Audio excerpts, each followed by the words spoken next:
The nominees are... Hello, everyone. As Dad and I are busy watching old movies in preparation for our regular episodes, I thought I would share some behind-the-scenes B-roll practices that we did. I think that there's some good, fun, and interesting stuff here, but they don't quite fit into our regular episode format. I still think that they're valuable, and I think that you will still probably enjoy listening to them. I'm calling this collection of 4 mini episodes Season 0, something like an extended pregame show.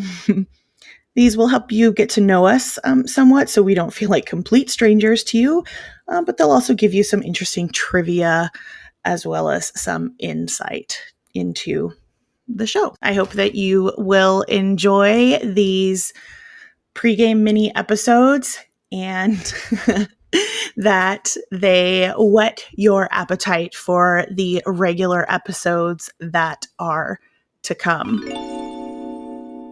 In this first pregame mini episode, I try to explain my reasons for wanting to do this podcast in the first place and explore why you might be interested in listening, even if you aren't particularly interested in movies or old movies.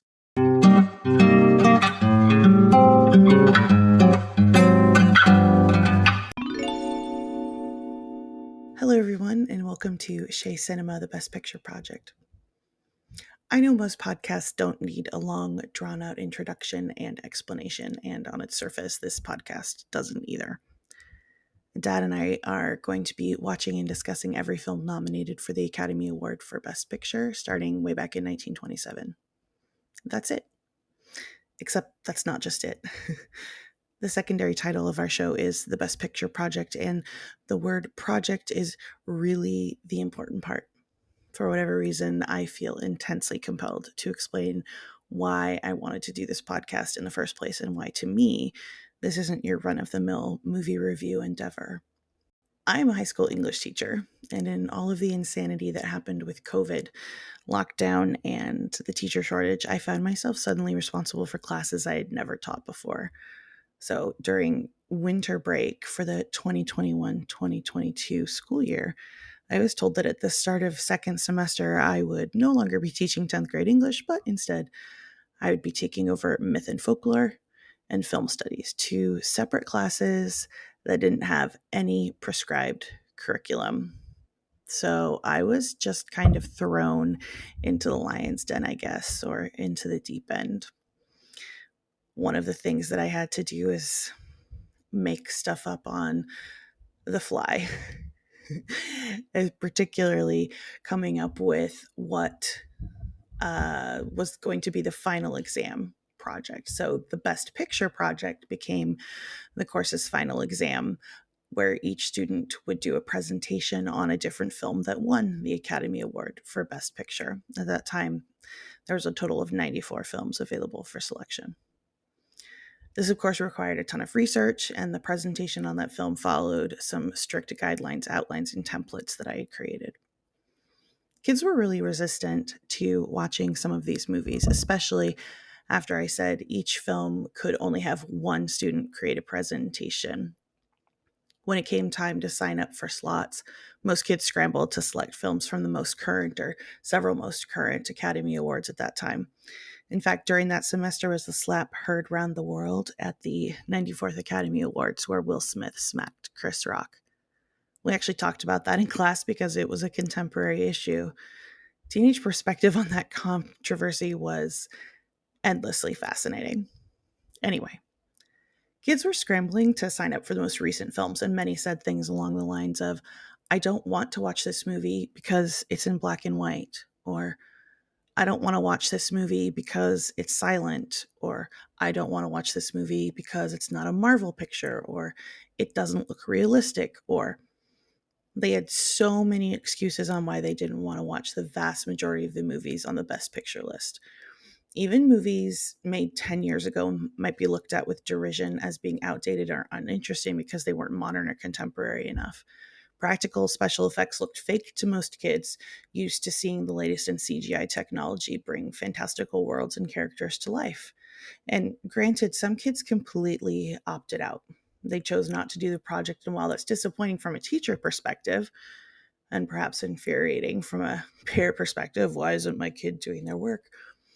I think we can understand why an adolescent might find the task of researching an old, boring movie to be an absolute non starter.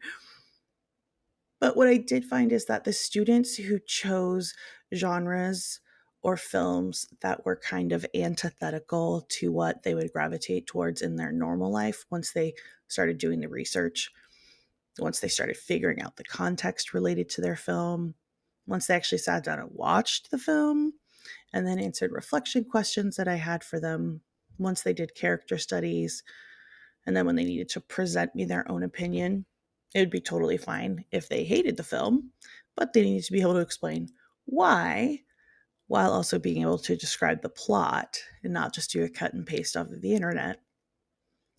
What I found is that the kids who took the project seriously ended up, for the most part, absolutely loving the films that they watched because they were genuinely surprised by what they were watching. I don't want to watch this movie because it's in black and white. It turns out black and white movies can be very powerful and cover subject matter that they would never anticipate. I don't want to watch this because it's too old. I don't want to watch this because it looks fake. All of these excuses. But students, when they let their guards down, found themselves really, really enjoying these films that they had never heard of and had likely written off as being stupid. And in turn, I was pleasantly surprised when most students ended up saying, even though this is not my type of film that I would normally seek out, I enjoyed watching it. Some of them said, I may never watch this again, but I'm glad that I had this experience. Or this movie has now completely changed the way that I view film and the type of stories that can be told. So the school year was coming to a close with all of these projects, and I didn't know if I was going to be teaching that film studies class again the next fall.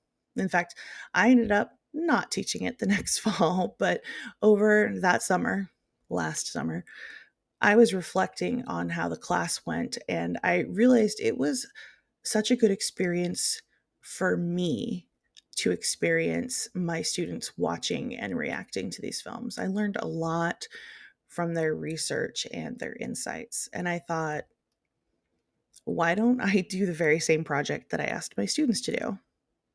However, why not take it a step further and watch every film that has been nominated for Best Picture so that I can do some sort of personal analysis of whether or not the picture that won deserves the Oscar?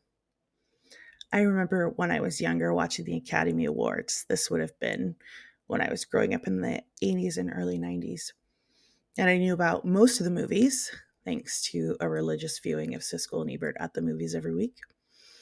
Or in some cases, even though I wasn't yet an adult, I had seen most of the movies that were nominated. And so I had very strong opinions about the outcomes of the awards. And sometimes I was thrilled and sometimes I was disappointed, not just on what won Best Picture, but on other categories as well. I remember making predictions about which movies would be nominated for Best Makeup or Best Special Effects after a trip to Sebastiani Theater, for example. I thought it would be interesting to do a personal kind of quest analysis of these movies. I'm familiar with most of the movies that have won Best Picture, even if I haven't seen all of them.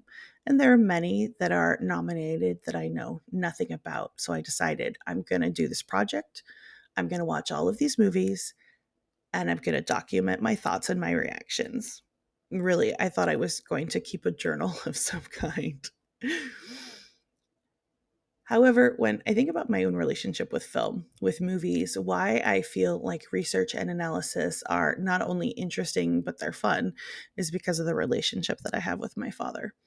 When I was teaching this film studies class, I called him up constantly to say, okay, well, here's what I'm thinking about doing. What do you think about this? Oh, I'm going to have the kids watch this. And we would talk about it all the time. I, in my adult life, have watched movies and have called him up immediately afterward and said, let's talk about this, whether he had seen the film or not. I sought his insight and advice while creating the curriculum for the class. Therefore, any film analysis endeavor I would undertake would necessarily have to include my dad as well. Growing up, I remember when we got our first VCR, I was about 9 years old. My dad got one for his 40th birthday. Suddenly, we could watch movies at home, which was just like outrageous to not have that technology. And then all of a sudden, it's right there in front of you. If you'd wanted to see a movie before that time, you had to go see it when it was in the theater or wait for it to be shown on TV. And if it was never broadcast on TV, you never got to see it. I do remember my parents waking me and my brother Tim up so that we could come out and watch Star Wars, for example, when it was on television. I remember them pulling us out of bed or keeping us up so that we could watch The Wizard of Oz. So my dad was so excited that he could watch all of these movies on demand and show us movies that he loved. Now, at that time, access to movies was very limited. Inventory started getting bigger and bigger and bigger as movie rental places and VCR ownership became more and more prolific. We literally lived across the street from it was actually called this, the video store. The video store in Sonoma ultimately moved locations and then it became a Blockbuster and then of course it disappeared, but the video store was more or less across the street from our house and that's where we would go to rent videos. So you can imagine the stereotypical movie rental places of the 90s, right? We would walk around and look at all of the tapes, and then of course I was always interested in the new release stuff, which was always along the outer walls of the store. But my dad was always looking for stuff that he had never seen before or stuff that he had wanted to revisit from when he was a kid. So that meant that he was walking around in the middle of the store. One of the things that really flavored my life growing up was watching movies with my dad, and it was kind of no holds barred. We watched tons of stuff together. I remember one time Tim and I were sick and dad brought home Dumbo. We'd never seen Dumbo before. Woo! Really exciting, right? And I'm pretty sure that dad can recount in detail when he brought home To Kill a Mockingbird and we protested because it was in black and white, but we ended up loving it anyway. In particular, I remember dad showing us the road pictures with Bob Hope and Bing Crosby, which he had loved as a boy and which we frequently quote to this day, showing me the musicals that I already knew from listening to their soundtracks on our record player. Dad was able to share these experiences of his childhood and his youth through film that couldn't quite be described in words. I needed to see them for myself. Dad would watch all kinds of movies, and he never once told me that I couldn't watch something with him. My mom was a little bit more concerned about what I was going to be watching with him, but the thing that was so formative and positive about the experience of watching movies with my dad is that because there wasn't a filter, I'm not talking about he said, okay, and now we're going to watch Texas Chainsaw Massacre and you're 10 years old. No, it wasn't like that. But what was so good about it is that I was allowed at a very young age to approach the stuff and just kind of learn. And if I asked a question, he answered my question. If he knew the answer to my question, great. If he didn't, he would say, okay, well, we've got to find out. My dad's a history buff. So a lot of times, if we would be watching a movie, particularly the movies that he grew up with or the movies that were made in the early days of the film industry, he would always provide me with a whole lot of context. So I understood watching all of these films kind of why they were made, the conditions under which they were made, what the filmmakers were generally probably trying to portray. It certainly explained to me why all of the World War II movies that we watched were more or less propaganda, right? While they were fun and exciting, they always painted the United States in a good light, which makes sense. Those are products of their time. And as I grew older, we could talk about anything, absolutely anything at all. Dad didn't shy away from stuff. I remember at a pretty young age watching Birth of a Nation, which I can only imagine would be considered pretty controversial right now, but it was important to watch. He explained it to me. I remember reading passages in books that he gave to me to talk about. For example, here's what they were thinking when they were making it, and things like that. Watching movies and understanding the things that were potentially intrinsically problematic or racist or sexist or homophobic, even.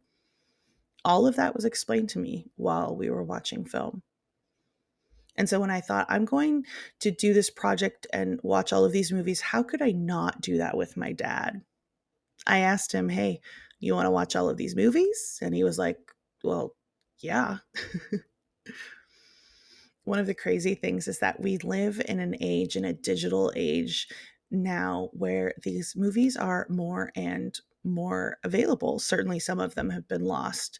They're not available digitally. But the fact that I can get online and watch almost anything that I would like at any time, I think is a really, really amazing technology.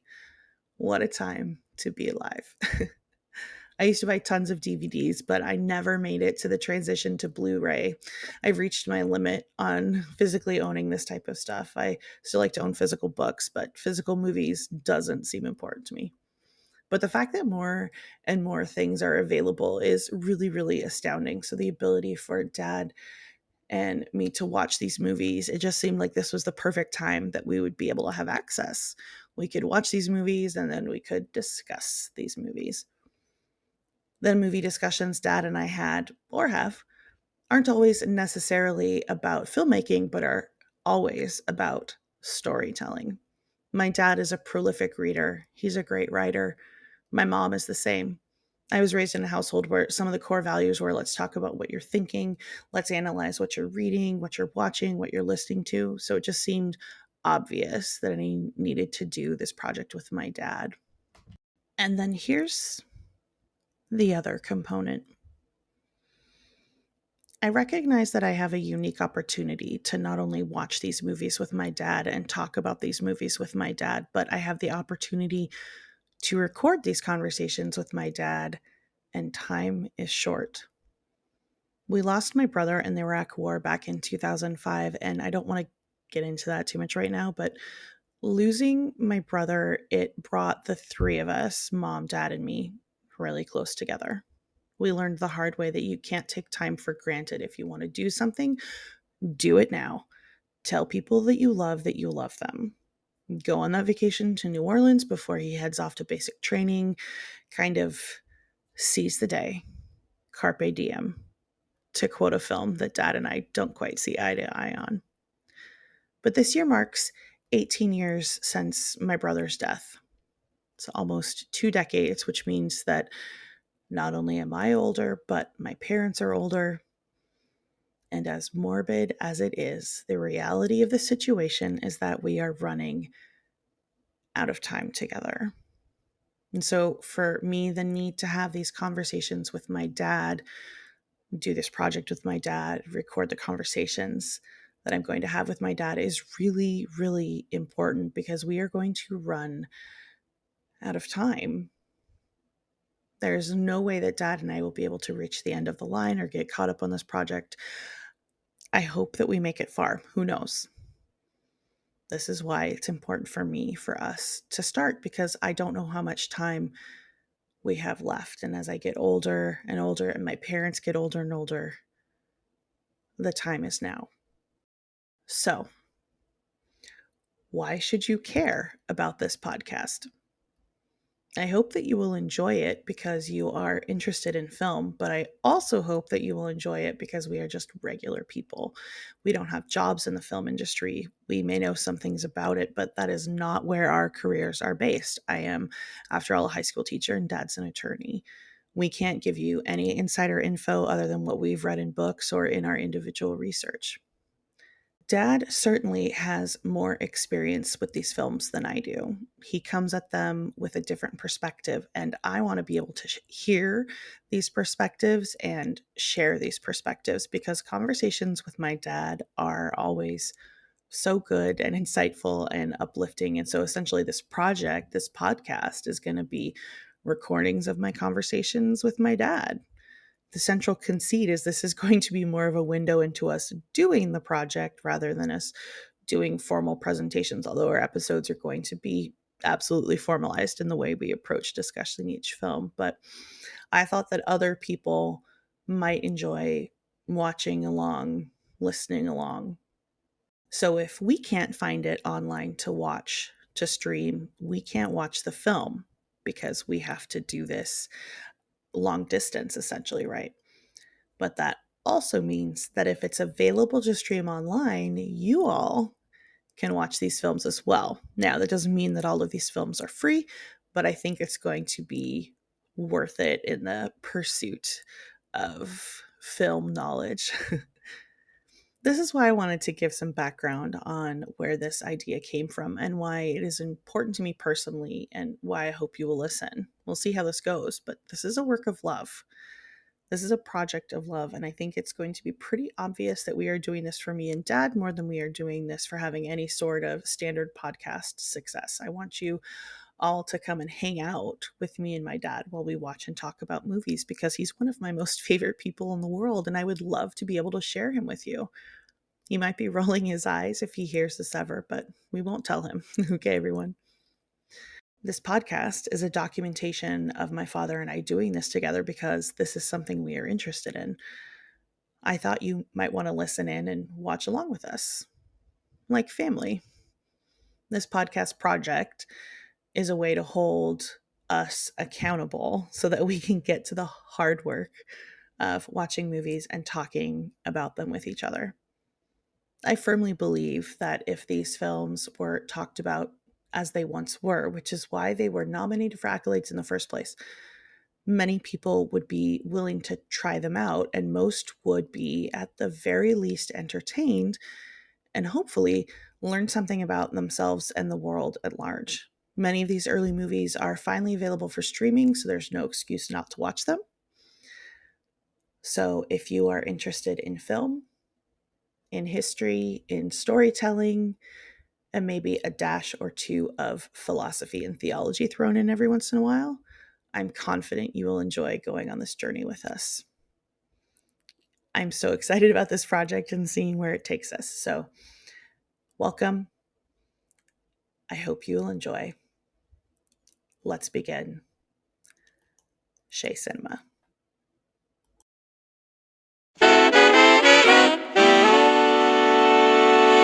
That's it for this pregame mini episode. Thank you so much for listening, and stay tuned for our first regular season of Shea Cinema, the Best Picture Project. Season 1 will be covering the first Academy Awards, which was in 1929. We will be watching and reviewing 6 films nominated for Best Picture, which were released in 1927 and 1928. All of these films are silent, so come and sit with us for what will be sure to be quite an interesting endeavor.